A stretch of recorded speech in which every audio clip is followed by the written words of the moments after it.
Fala, meus amigos caóticos, como é que vocês estão? Tudo certinho? Bom, primeiramente eu tenho que começar falando que a gente bateu 950 inscritos.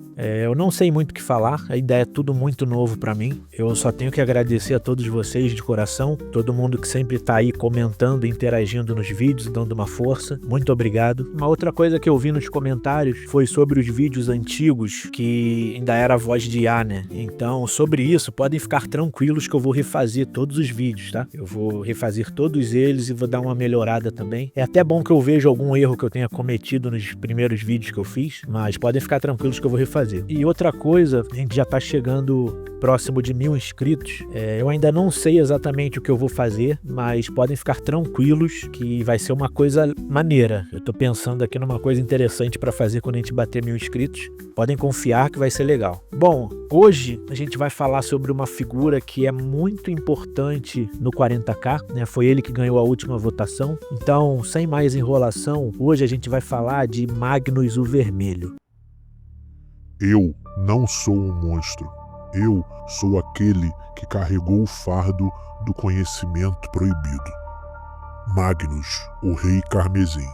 Também chamado de feiticeiro de Próspero, Logos Máxima, o gigante Ciclope e o Rei Carmesim, Magnus era diferente de todos os seus irmãos primarcas. Enquanto muitos foram moldados em pura força física ou carisma sobre-humano, Magnus foi forjado no fogo da mente. Entre todos os filhos do imperador, ele era o mais poderoso dos psíquicos. Dizem que sozinho, entre seus irmãos, Magnus encontrou o imperador não apenas no mundo físico, mas no próprio reino do além, no coração do Orbe, muito antes do dia em que se abraçaram em Próspero. A sua essência transbordava poder.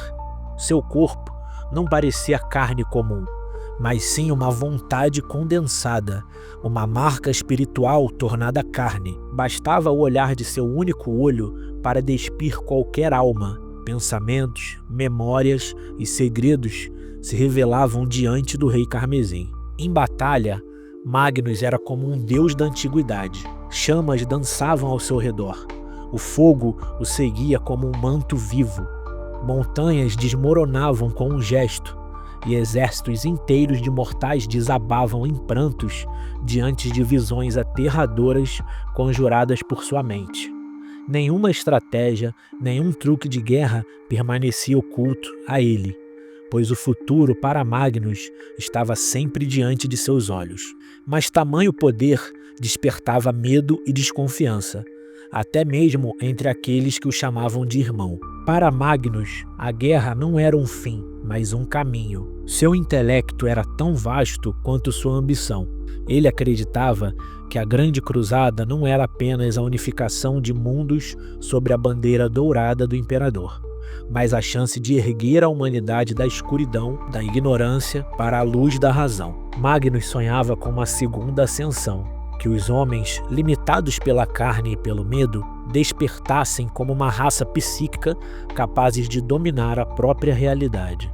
Esse sonho o guiou, mas também foi a semente de sua ruína. Único entre os primarcas, Magnus lembrava-se de toda a sua origem. Ainda no ventre artificial de sua cápsula, ele já falava com o imperador através da mente. Quando os deuses sombrios espalharam os primarcas pela galáxia, sua cápsula caiu em Próspero, um planeta habitado por exilados psíquicos, perseguidos pela humanidade comum. Seu pouso foi interpretado como um presságio, uma estrela cadente que trouxe consigo um gigante de pele vermelha encontrado na grande praça de Tísica, a Cidade da Luz. Magnus foi acolhido pelos eruditos do planeta. Entre eles estava Amon, um dos maiores feiticeiros da época, mas em pouco tempo o jovem primarca já o havia superado. Magnus devorava cada volume do Librarium de Próspero e logo se tornou o maior psíquico do mundo. Ele unificou os cultos rivais de feiticeiros, enfrentou criaturas saídas de pesadelos chamadas Psyche Neuen e reconstruiu a glória do planeta. Sob seu governo, Tísica floresceu em pirâmides de mármore e vidro, parques paradisíacos e ruas banhadas por uma aura psíquica de bem-estar. No coração da cidade, ergueu a grande biblioteca, onde reunia todo o conhecimento do Orbe. o Grande Oceano, como os prosperanos chamavam. Apesar dos avisos de Amon e do próprio imperador, Magnus mergulhou cada vez mais fundo nos segredos do Imaterium. Não demorou para que uma mente tão poderosa chamasse a atenção do Trono Dourado. Quando a frota da Grande Cruzada chegou a Próspero, o imperador e seu filho se reconheceram de imediato. Era como se já se conhecessem há séculos. Magnus acompanhou o imperador em longas jornadas de estudo no Orb, recebendo ensinamentos e advertências severas. Mas, como sempre, Magnus acreditava que o conhecimento não era uma ameaça, e sim a chave para o futuro. A 15ª Legião, criada a partir de seu Jincide, herdou sua dádiva psíquica, mas também sua maldição. A carne deles se retorcia em mutações terríveis conhecidas como a mudança da carne, que ameaçava extinguir a legião antes mesmo de entrar em combate. O imperador considerava dissolver os 1000 filhos, mas Magnus implorou por tempo. Durante décadas, ele buscou a cura e encontrou a resposta no Orb. O preço foi alto, ele perdeu o olho direito, deixando apenas uma cicatriz. Sem perceber, havia sido enganado por Tzint, o deus da mudança e das manipulações, que o convenceu de que sua vitória sobre a corrupção era real. Na verdade, Magnus havia feito um pacto sombrio, sem compreender. Essa escolha uniu ainda mais Primarca e Legião. Com apenas 1000 guerreiros estáveis no início, eles se tornaram inseparáveis, ligados não apenas pelo sangue, mas por sua sobrevivência. Por conta de todos esses problemas que a sua legião passou, Magnus só conseguiu entrar na Grande Cruzada aproximadamente 100 anos após o seu início. Finalmente, os 1000 filhos foram autorizados a entrar na Grande Cruzada como a 28ª Frota Expedicionária. E assim começa a tragédia de Magnus, o Rei Carmesim, um primarca que acreditava lutar pela razão e pelo futuro da humanidade, mas que, em sua busca pelo conhecimento absoluto, já estava sendo conduzido passo a passo ao abismo do caos. Quando a 15ª Legião foi criada, seus guerreiros lutaram nas últimas campanhas das Guerras da Unificação. Um dos alvos foi a antiga nação de Boétia, que resistia ao domínio do imperador. Em apenas 6 semanas, os recém-criados Astartes esmagaram a resistência. Foi então que receberam o nome que ecoaria pela eternidade: os 1000 filhos. Logo, a legião partiu para a Grande Cruzada. Suas vitórias eram diferentes das outras legiões. Enquanto Leman Russ ou Angron preferiam ataques frontais brutais, os 1000 filhos dobravam mundos inteiros com o poder da mente. Populações inteiras se curvavam diante de ilusões, terrores e encantamentos. Essa tática eficiente gerou rancor, especialmente de primarcas como Russ e Mortarion, que viam a feitiçaria como algo desonroso e impuro. Mas a glória de Magnus logo foi manchada por horror. A mudança da carne retornou com força, corrompendo Astartes até transformá-los em monstros sem mente, futuros servos do deus do caos Tzint. Muitos foram colocados em estase na esperança de que um dia houvesse uma cura, mas a legião estava à beira do colapso. Foi nesse momento que o destino mudou. A frota da cruzada chegou a Próspero e Magnus reencontrou seus filhos genéticos. O primarca usou artes misteriosas para salvar os menos afetados. No fim, apenas 1000 guerreiros sobreviveram, e foi assim que a legião fez jus ao seu nome, 1000 filhos. Ao longo da cruzada, Magnus mostrou-se um comandante brilhante, mas impetuoso. Onde outros destruíam, ele estudava. Ele reuniu saberes arcanos de culturas humanas isoladas e registrou tudo em uma obra monumental, o Livro de Magnus. Preso a correntes douradas, feito com a pele psíquica de uma criatura derrotada, esse tomo se tornou o maior compêndio de bruxaria da galáxia. Magnus até chegou a sondar os corredores do Ebway Eldar,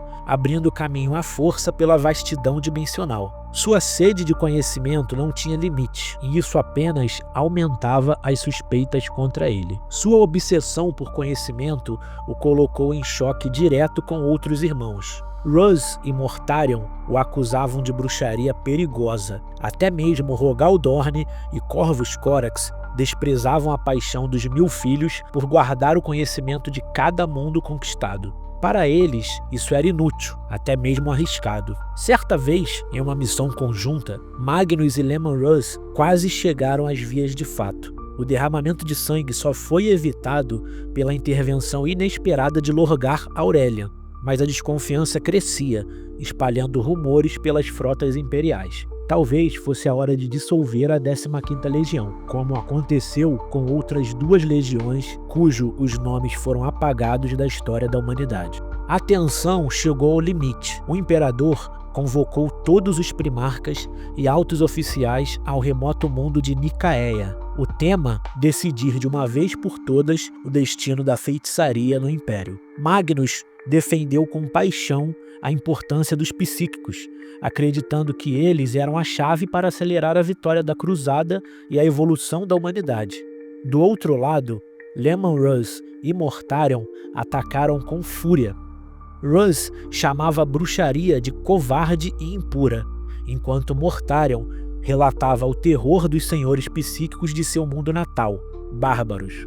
No fim, o veredito caiu como um golpe de martelo. As bibliotecas das legiões seriam dissolvidas.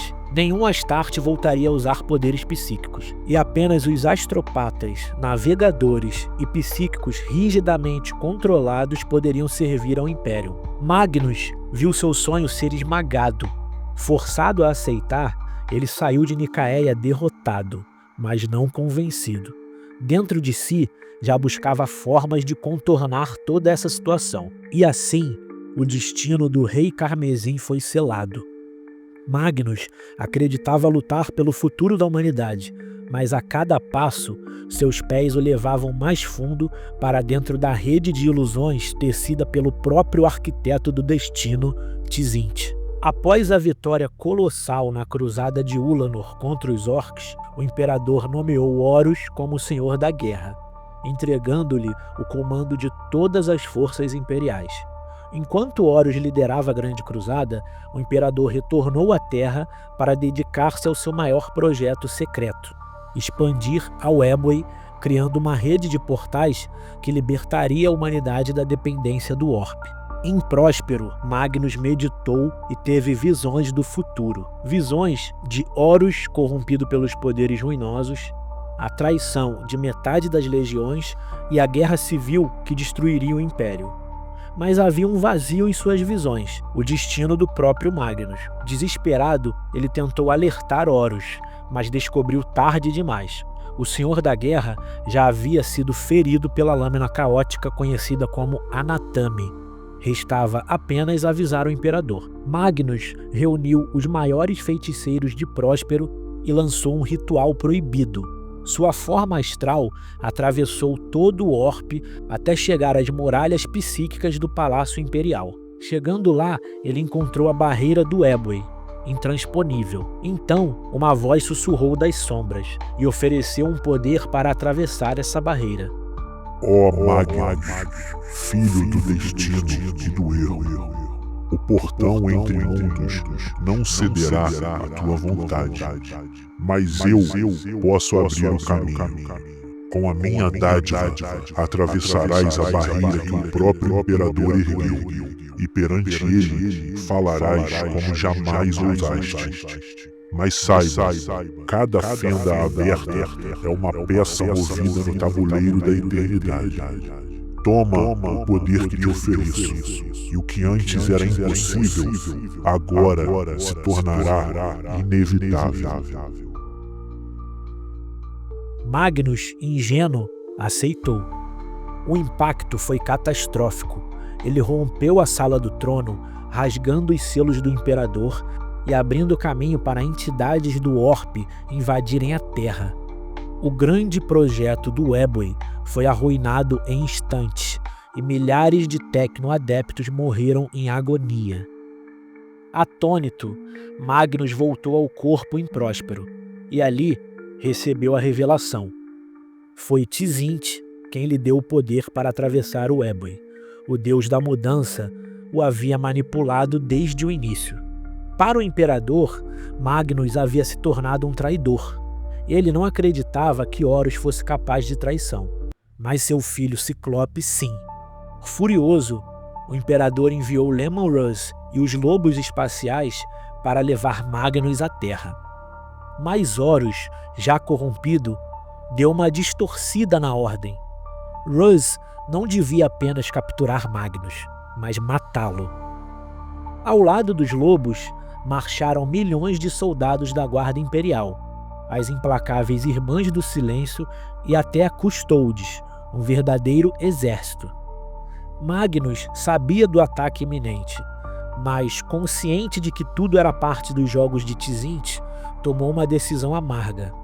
Ele não preparou defesas, cobriu Próspero com um véu psíquico, afastou as frotas e deixou sua legião sem aviso.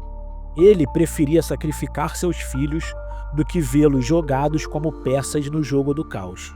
O ataque pegou os 1000 filhos de surpresa. Do espaço choveram chamas, cidades foram arrasadas. Tísica, a cidade da luz, queimou sobre um bombardeio orbital e foi invadida pelas forças imperiais. Livros, bibliotecas inteiras e o saber acumulado de séculos foram reduzidos a cinzas. Mesmo assim, Magnus não ficou parado. Tomado pela fúria, desceu ao campo de batalha. Sua presença virou a maré.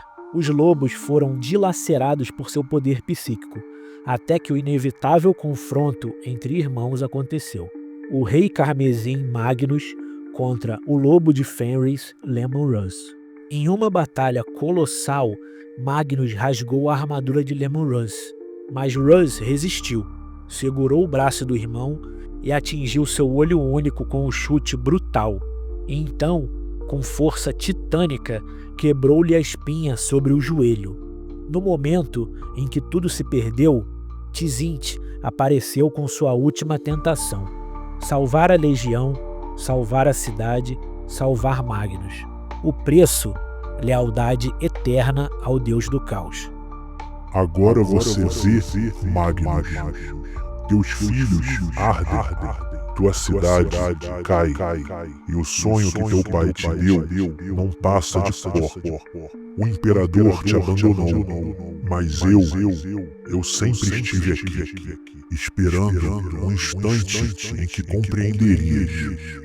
Não há salvação em Próspero, apenas transformação. Aceita-me, e teus filhos não morrerão. Eles renascerão. Tua queda é teu despertar. Teu fardo é teu poder. O destino nunca foi tua prisão. Apenas a primeira das minhas dádivas. E Magnus, totalmente quebrado, no seu corpo e na sua alma, cedeu aos desejos do caos. Tísica foi engolida pelo orbe e transportada intacta para o Olho do Terror, renascida como planeta dos feiticeiros. Próspero foi destruída, mas Magnus e seus filhos sobreviveram, agora servos de Tzint. O Rei Carmesim se tornou um Daimon Primarch, ou um Primarca Demônio, o mais poderoso campeão do Deus da Mudança, Tzint. Durante o Cerco da Terra, o imperador havia erguido muralhas não só de ferro e pedra, mas também selos e barreiras psíquicas em torno do Palácio Imperial. Magnus foi usado por Horus como a chave para quebrar essas defesas. Das muralhas da Terra, astropatas e psíquicos imperiais sentiram sua presença como uma sombra gigantesca no orbe. Tempestades de fogo caíram sobre os defensores. Sonhos viraram pesadelos, e soldados enlouqueceram só de ouvir o sussurro de sua voz na mente deles. Magnus não avançava como Angron em fúria cega. Ele minava a resistência mental e espiritual do Império, tentando abrir um caminho para o orbe engolir o coração da humanidade. Durante o cerco, o Imperador da Humanidade estava preso em seu trono dourado, tentando manter fechado o Webway que Magnus havia rompido anos antes. Por isso, os dois chegaram a se confrontar indiretamente no plano psíquico. O Imperador barrava as tentativas de Magnus de invadir o palácio e Magnus, mesmo como um Daimon, não conseguiu vencer a vontade suprema de seu pai. Foi um embate invisível para a maioria dos mortais, mas no Colossal Orb, uma guerra de vontade contra conhecimento aconteceu, de poder absoluto contra traição. Apesar do poder esmagador, Magnus não conseguiu derrubar as muralhas do Imperador. Quando Horus finalmente foi derrotado na Vengeful Spirit, Magnus e os 1000 filhos recuaram para o Olho do Terror. O cerco mostrou duas coisas sobre o Rei Carmesim. Ele havia se tornado o mais poderoso bruxo da galáxia, capaz de rivalizar em mente com o próprio Imperador. Mas mesmo com todos os dons de Tzint, Magnus não era mais inteiro. Sua alma já estava quebrada e sua glória jamais poderia ser restaurada. Após o seu retorno ao planeta dos feiticeiros, a maldição da mudança da carne retornou, ameaçando transformar todos em aberrações sem mente. Foi então que o arquifeiticeiro Ahriman, conselheiro de Magnus, ousou lançar o Rubric, um feitiço colossal para salvar a legião. O ritual funcionou, mas com um preço terrível.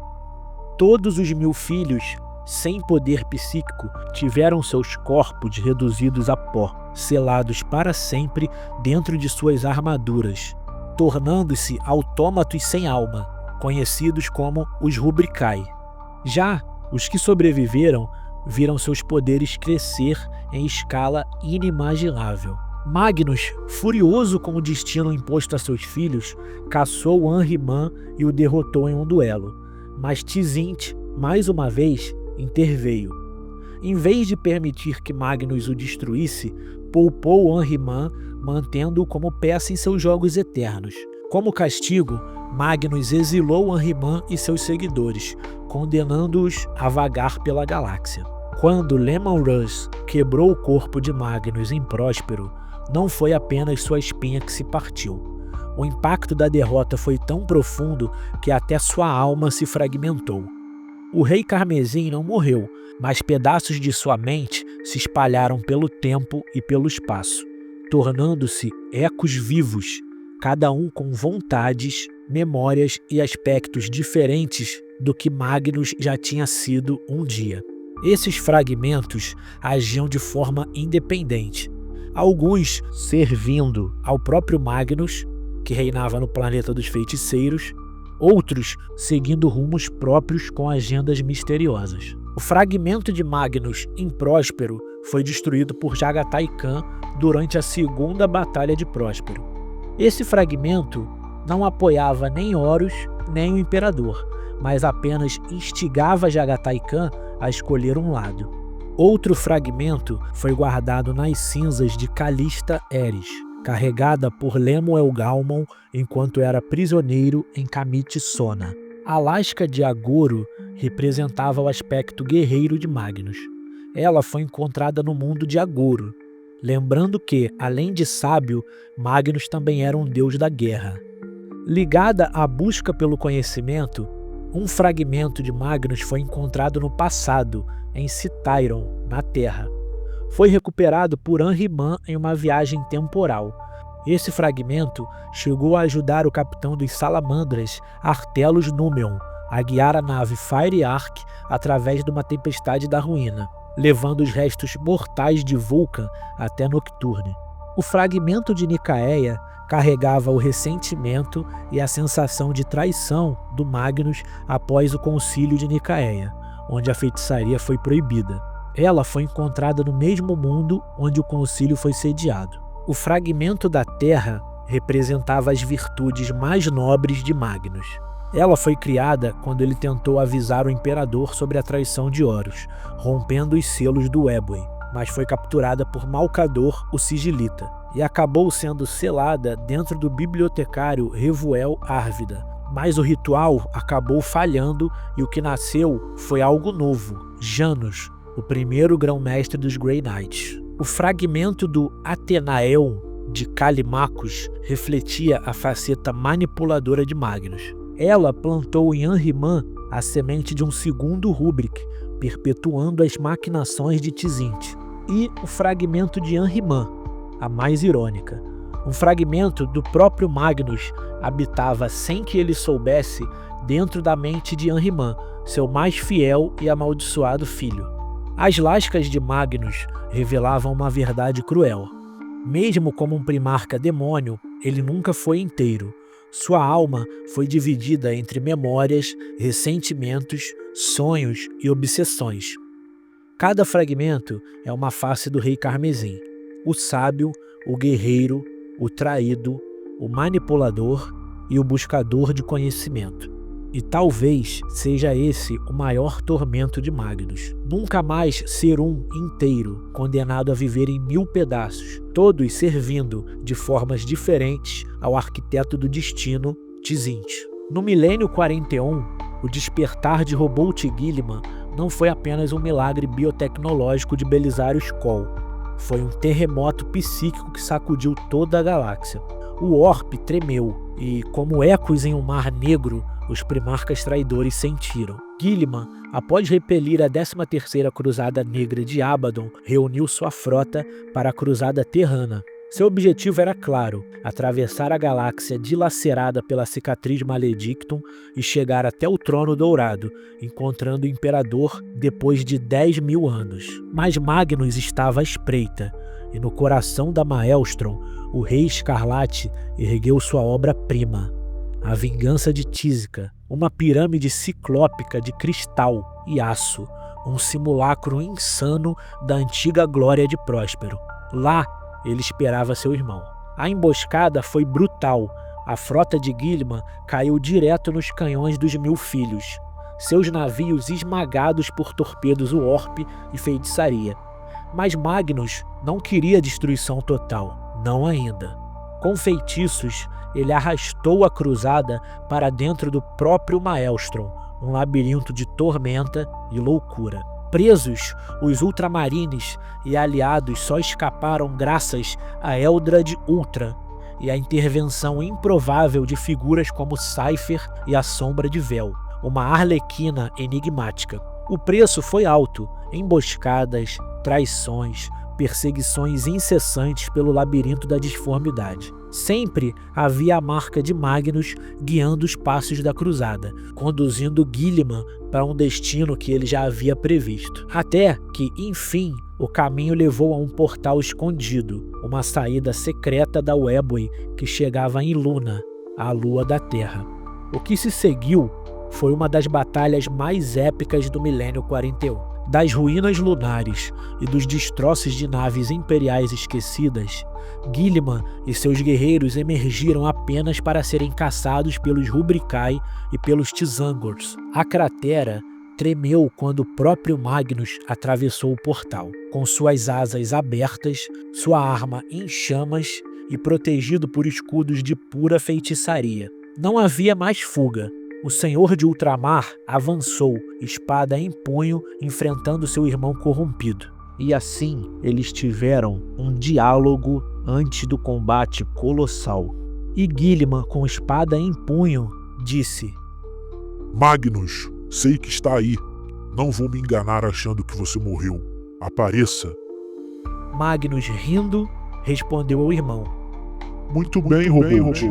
Aqui estou, em carne e osso. E você, de alguma forma, também está. Não me lembro de você parecer tão insignificante. E Guilliman respondeu: 10 milênios não diminuíram sua arrogância, apenas a deformaram. Certamente não lhe trouxeram nenhuma outra bondade. E Magnus disse: Como você pode traçar planos tão grandiosos e ao mesmo tempo ter uma visão tão limitada? Eu nunca entendi isso. Isso, irmão, isso aqui. Olhe para mim e veja. Isso é o que significa ter poder de verdade. Guilliman balança a cabeça e responde: Não, irmão. Eu não vejo poder em você. Eu vejo corrupção. Eu vejo escravidão a monstros que vocês ousam chamar de deuses. Após um sorriso cruel, Magnus responde: Nesse ponto, Roboute, talvez possamos finalmente concordar. Guilliman segue frio e firme e responde: Magnus, sua arrogância sempre foi sua ruína, irmão. Você acreditou que os dons desses falsos deuses o tornariam invencível, mas eles não lhe deram força, só correntes, só algemas. Magnus, novamente rindo, responde ao irmão: Roboute, como você adora se convencer disso, sempre com a sua lealdade cega, que, agora que o preço de nossas escolhas está diante de nós, você ainda consegue olhar para mim de cima, como sempre fez. Guilliman, com a sua voz carregada de dor, responde: Eu não olho de cima, Magnus. Eu olho para você e vejo no que você se tornou e tudo que você perdeu. Magnus dá uma última gargalhada, já erguendo seu cajado para atacar. Então contemple, irmão. Contemple a vitória do inevitável e a sua queda. O duelo entre os dois primarcas foi titânico. O fogo azul do orbe contra a lâmina ardente do imperador. Golpes capazes de partir montanhas, explosões psíquicas que transformavam o solo lunar em vidro. Guilliman tombou sobre toneladas de destroços, apenas para emergir sangrando, mas ainda de pé, movido pelo dever, movido pela sua honra. Foi então que os reforços chegaram. Do céu desceram os custodes, dourados como o sol, teleportando-se direto para a linha de frente. As Irmãs do Silêncio surgiram de gunships em chamas, abafando os poderes de Magnus com a sua aura de nulidade. E por fim, as naves da frota de defesa terrana e os Imperial Fists despejaram fogo orbital sobre os 1000 filhos. Protegido pelas Irmãs do Silêncio, Guilliman teve sua chance. Ele avançou contra Magnus e, num golpe devastador, perfurou o peito do Rei Escarlate com a lâmina ardente. O grito de Magnus ecoou pelo vazio, antes de ser arrastado de volta ao portal do orbe. A Arlequina selou a passagem, cortando a ligação entre Luna e o Reino do Caos. Magnus havia falhado. A Terra estava salva. Por enquanto. Hoje, Magnus reside na Torre do Ciclope, no coração do planeta dos feiticeiros. Seu olho mágico observa o orbe e o Imperium, conspirando pela ruína da humanidade que um dia jurou guiar. Para ele, o Imperador não é mais o pai, é o traidor. E Magnus, como o Daimon Primarch ou Primarca Demônio, aguarda o dia em que sua vingança incendiará todo o Trono Dourado e o Império da Humanidade. Assim termina a tragédia do Rei Carmesim, um primarca que sonhou erguer a humanidade pela razão e pelo conhecimento, mas acabou se transformando no maior feiticeiro do caos, prisioneiro eterno das teias do deus Tzint. Bom, esse foi um grande resumo sobre o primarca Magnus o Vermelho. Eu espero que vocês tenham gostado. Agradeço a todos que chegaram até aqui. E por favor, não se esqueçam de curtir, compartilhar e comentar. E quem não for inscrito, se inscreva, por favor. Valeu, um abraço, até a próxima.